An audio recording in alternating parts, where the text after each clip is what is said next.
What's going on, swarm trappers? I think this may be the best day of swarm trapping ever, and I believe I have multiple catches. As you can see behind me, I'm checking a swarm trap and there's nothing in this one. Now this was a spot that I caught one in last year and was really confident in this year. However, I didn't spread out my traps as much as I usually do, and had some extra traps sitting around. So instead of putting one per spot, I've been putting two per spot, just to see how much location matters.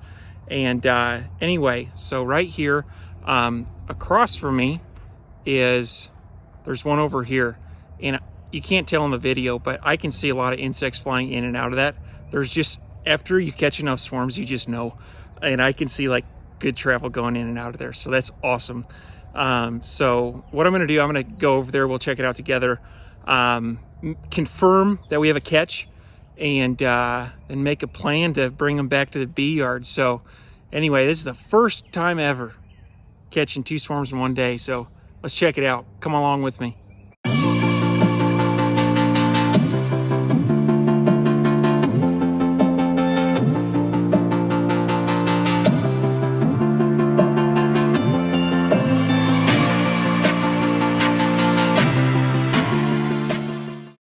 All right, so I'm learning a bunch this year, and this was kind of an experimental trap. I have it hung probably 4.5 to 5 foot off the ground. And for some reason, when I started doing this, I thought higher in the tree is better. And sometimes I'd bring a ladder with me and I'd get it up 12 to 15 feet.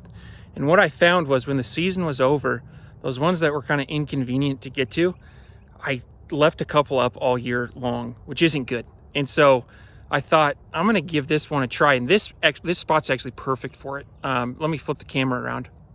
So just to give you an idea of my spot, I've got a tree line that runs east-west, and this is facing southwest, which south has been my most productive method of putting these out. But as you can see right here, there is not a good tree to fasten this to. There are no big hardwoods, and so really the only spot that I had was tucked back in this little nook or cranny. But again, this thing's 4 foot off the ground, and we still had a catch. And so I'll tell you what, lesson learned, I'm gonna start setting more traps at a distance to where I don't need a ladder or to stand on a bucket. Because to be honest with you, especially when you get a full swarm trap of bees, there's nothing more scary than being on a ladder with a 25-pound box full of 15,000 bees. And so anyway, for those of you that hang high, let me know if you think it's justified. Like, do you catch more when you hang them high in the tree? And I'm talking 12 to 15 feet. And I'm coming off of I'm coming off of a catch. The one I caught this morning, that was 18 feet up in a tree stand, but it had a ladder already going to it. So I don't know what I'm talking about.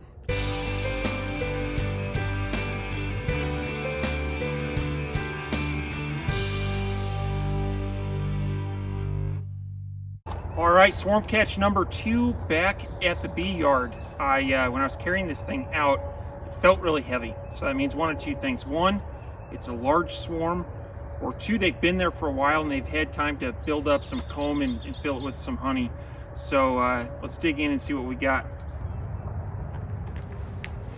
Oh yeah, this is a big one.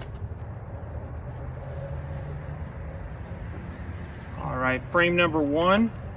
Got pretty decent coverage of bees. Frame number 2. Again, good bee coverage here. It looks like they've built out this entire frame of comb. I'm not seeing any eggs, but good pollen and nectar stores.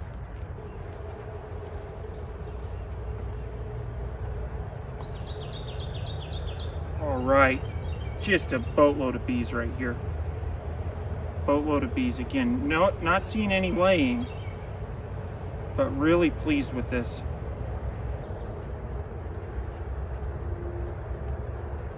All right, 4th frame. We got really good coverage right here. Looks like they built up some comb. and just a 5th frame. Now here's what we got left over in the bottom. I'm going to give these one good shake, and then I'm going to let the rest just naturally migrate into the hive. But good swarm, really good swarm.